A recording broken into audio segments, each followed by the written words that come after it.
دوستو آج کی کہانیاں تھوڑے پرانے طرز کی، مگر یہ صرف کہانیاں نہیں بلکہ دل میں اترنے کے لیے ہیں۔ تو سٹارٹ کرتے ہیں اپنی کہانیوں کو۔ میرا نام ساجد ہے، میں لکڑہارے کا بیٹا ہوں اور ساری زندگی لکڑیاں کاٹ کر ہی پیٹ پالا ہے۔ میں ہمیشہ شکر کرتا ہوں، مگر میری بیوی نسیمہ وہ ہر وقت ناشکری کرتی ہے، کہتی ہے یہ کیسی زندگی ہے، دوسروں کے گھر خوشحال اور ہم ہمیشہ خالی ہاتھ۔ میں ہنستا تھا اور کہتا تھا نسیمہ یہ رزق حلال ہے، یہی ہماری اصل دولت ہے۔ ایک دن جنگل میں میری نظر ایک زخمی شیر پر پڑی، دل دھڑکنے لگا مگر نہ جانے کیوں میں نے اسے چھوڑا نہیں۔ اپنی چادر سے زخم باندھا اور گھر لے آیا۔ نسیمہ بھڑک اٹھی، کیا پاگل ہو گئی ہو، غریب کے گھر میں شیر؟ میں نے کچھ کہا نہیں، بس سوچا شاید یہ اللہ کی طرف سے آزمائش ہے۔ کچھ دن گزرے، شیر صحت مند ہوا اور ہمارے گھر کے باہر پہرا دینے لگا۔ گاؤں والے حیران تھے، کہتے ساجد کے گھر کے قریب کوئی چور نہیں جا سکتا، وہاں شیر کی آنکھیں آگ کی طرح جلتی ہیں۔ میں شکر کرتا رہا مگر نسیمہ کا دل جلنے لگا۔ وہ کہتی یہ شیر تمہیں مجھ سے دور کر دے گا۔ پھر ایک رات اس نے زہر آلود گوشت شیر کے آگے رکھ دیا۔ شیر نے وہ گوشت کھایا اور میرے قدموں میں آ کر دم توڑ دیا۔ جاتے جاتے اس کی آنکھوں میں شکر گزاری تھی، جیسے کہہ رہا ہو میں نے تمہیں بچایا اور اب تمہارا امتحان ہے۔ اس دن کے بعد برکت ختم ہو گئی، لکڑیاں بکتی نہیں تھی، بازار میں رسوائی ہونے لگی۔ مجھے یقین ہو گیا یہ شیر میری ہی رحمت تھا۔ میں نے نسیمہ سے پوچھا کیا تم نے شیر کو زہر دیا تھا؟ وہ ہنس کر بولی ہاں، تاکہ تم صرف میرے رہو۔ یہ الفاظ سن کر میرا دل ٹوٹ گیا۔ کچھ دنوں میں نسیمہ بیمار پڑ گئی، دن بدن کمزور اور بدصورت ہونے لگی۔ ایک رات خواب میں شیر نظر آیا، اس نے کہا میں تیرا نصیب تھا، تو نے اللہ تعالیٰ کی رحمت کو مارا ہے، اب رب تجھے اکیلا چھوڑ دے گا۔ کچھ ہی دن بعد نسیمہ بھی مر گئی۔ میں قبر پر کھڑا تھا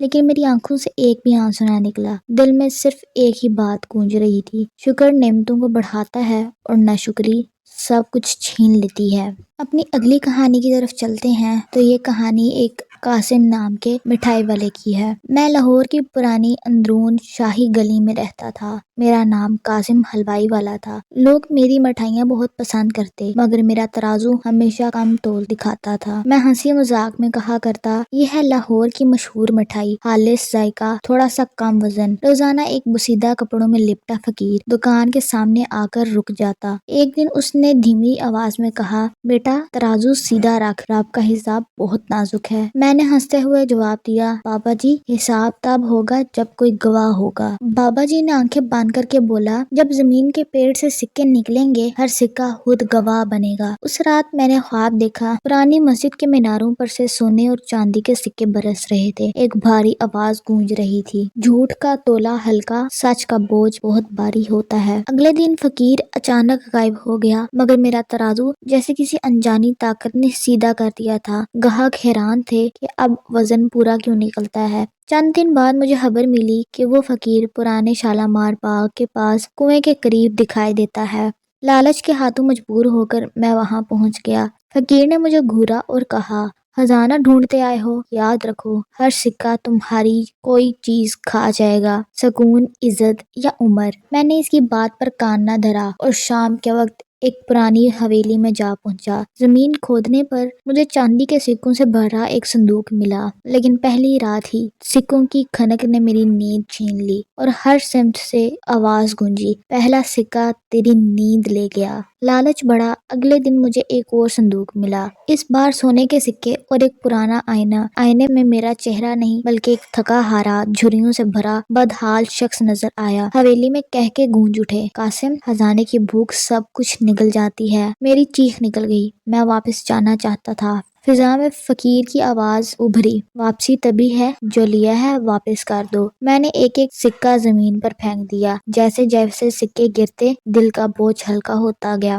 آخرکار آخری سکہ بھی پھینک دیا تو سکون لوٹ آیا۔ واپسی پر فقیر پھر ملا، میں نے کہا اب میرے پاس دینے کو صرف سچ ہے۔ فقیر مسکرایا اور کہا یہ وہی خزانہ ہے جو کبھی کم نہیں ہوتا، اور اب میری دکان وہی ہے مگر میرا ترازو سیدھا ہے اور دل مطمئن ہے۔ لوگ پوچھتے ہیں وہ خزانہ کہاں گیا اور میں ہنس کر کہتا ہوں میرے پاس اب مٹی ہے اور سچ کا ذائقہ۔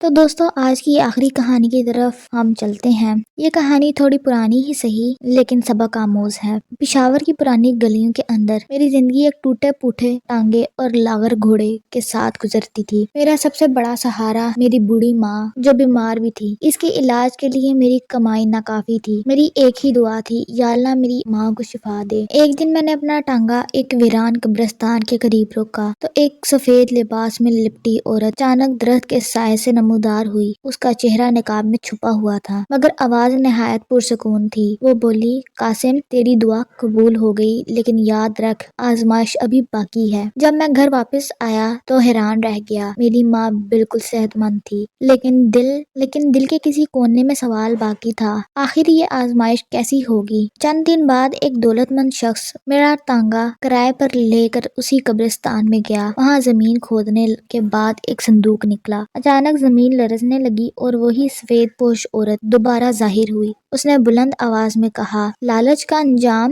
خزانے میں نہیں ہوتا بلکہ مٹی اور بربادی ہوتا ہے۔ واقعی صندوق اس کے ہاتھ آتے ہی راکھ میں تبدیل ہو گیا۔ میں نے سمجھ لیا کہ اصل دولت صرف صبر ہے، سونا نہیں۔ مگر میرا اصل امتحان ابھی باقی تھا۔ ایک روز گاؤں میں ایک لاپتہ لڑکی کو میں نے تلاش کر کے اس کے گھر پہنچا دیا لیکن لوگوں نے الٹا مجھ پر ہی الزام لگا دیا کہ میں قصوروار ہوں۔ اس رات میں نے روتے روتے اللہ تعالیٰ سے فریاد کی۔ اسی وقت وہی سفید پوش عورت میرے سامنے آئی۔ اس نے کہا، قاسم سچائی کبھی ختم نہیں ہوتی، وہ دب سکتی ہے مگر بجھ نہیں سکتی۔ کل سچ سب کے سامنے ظاہر ہو جائے گا۔ اگلی صبح ایک بزرگ عدالت میں آیا۔ اس کے پاس وہ نشانیاں اور ثبوت تھے جن سے ثابت ہو گیا کہ برسوں پہلے ہمارا حق ہم سے چھینا گیا تھا۔ لوگ حیران رہ گئے جب وہی عورت انسانی روپ میں عدالت میں گواہی دینے کے لیے کھڑی ہو گئی۔ اس کی وجہ سے اب فیصلہ میرے حق میں ہوا۔